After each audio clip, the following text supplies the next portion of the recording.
बंधुओं, एक बात कान खोल के सुनो, तुम्हारा बेटा डॉक्टर हो जाए, तुम्हारा बेटा कितना भी बड़ा डॉक्टर हो जाए, उसके बाद में आप बीमार नहीं पड़ेंगे, ये बिल्कुल झूठ बात है।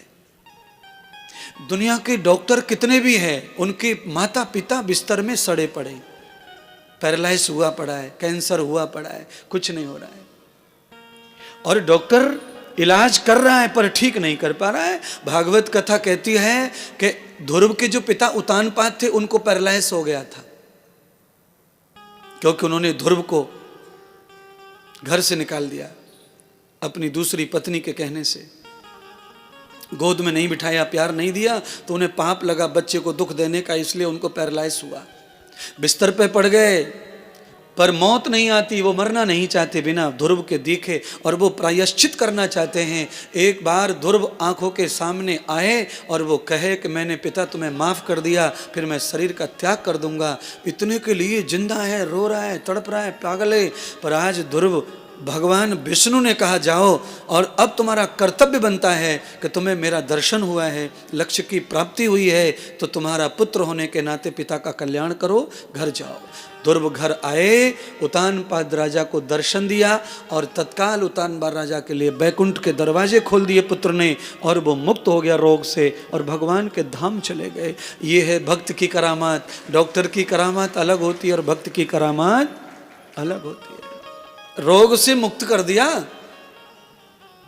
रोगी शरीर ही खत्म हो गया, नव निर्मित सुंदर शरीर परमात्मा के चरणों में प्राप्त हुआ उतानपाद को।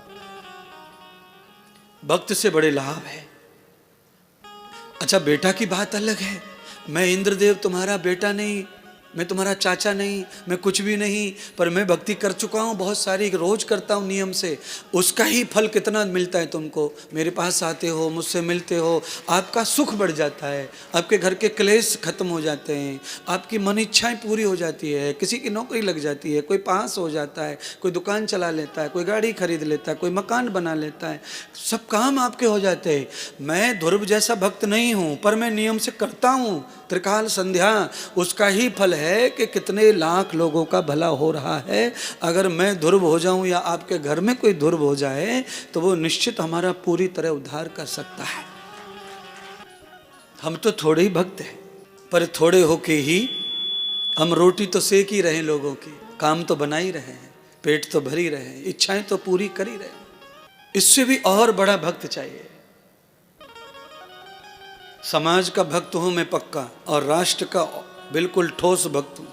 ईश्वर के रूप में राष्ट्र को ही देखता हूं, और इसीलिए कभी कभी कुछ बातें ऐसी निकल जाती हैं भाव में आकर, जो किसी किसी को अच्छी नहीं लगती, पर किसी किसी के लिए इतनी बड़ी जनसंख्या के देश को तो हम खराब नहीं होने देंगे ना। परमात्मा ने मुझे चुना है कथा के लिए, प्रवचन के लिए, मोटिवेट करने के लिए, समझाने के लिए, तो मेरा काम मुझे करना चाहिए, मैं करूंगा। घर में तो 5-6 आदमी होते हैं, घर में 5-6 आदमी होते हैं, उसमें भी खींचातानी होती है। ये देश तो 150 करोड़ लोगों का हो चुका है, यहाँ थोड़ी बहुत खींचातानी हो तो ज़्यादा टेंशन लेने की जरूरत नहीं है, चलता रहेगा। घर में 4 आदमी में खींचातानी है, बोल वचन है, ऊंच नीच भी मुंह से निकलती है एक दूसरे के लिए। इतनी बड़ी जनसंख्या में करोड़ों लोग जब मोहब्बत करते हैं, प्यार करते हैं, तो 10 लोग आलोचना भी करें तो वो जीरे में कुछ, जैसे कहते हैं ना, ऊंट के मुंह में जीरा जैसे भी कुछ नहीं, उससे कुछ नहीं फर्क पड़ता है, वो कुछ नहीं। ये सब आपके लिए कह रहा हूं, मेरे अंदर तो हैं वो गुण सब, मैं आपको देना चाहता हूं। आपको मजबूती चाहिए, ध्रुव चाहिए, निश्चय चाहिए, अचलता चाहिए व्यवस्था के लिए, तब आप अपने बीमार समाज को सही कर पाओगे। जब तक हम ध्रुव नहीं बनेंगे किसी कार्य को लेकर, हम बीमार समाज को, बीमार राष्ट्र को, पिता को सही नहीं कर सकते। कैसा विश्वास चाहिए? विश्वास कैसा चाहिए? तो कहा प्रहलाद जैसा। प्रहलाद अटल विश्वास वाले हैं।